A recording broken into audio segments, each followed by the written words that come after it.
నా ఊపిరిలో ఉయ్యాలేసి నూరేళ్ల కాలం నిన్ను లాలించాలి, వెచ్చని కలల్ని పంచాలి.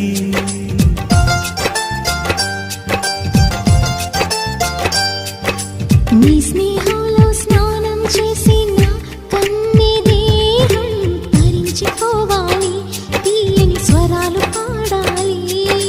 పరులకు ఎన్నడు తెలియని చల్లని చెలిమితో ఈ నానురాగం నీరుండేనేమేటని. విరహపు వేడికి కనబడక విడవని జోడుగా ముడిపడగా అల్లి ఈ బంధం కలకాలముండిపోని. నీకోసం జీవించా చిలక, నా ప్రాణం నీవే నిమ్మణి తునగా.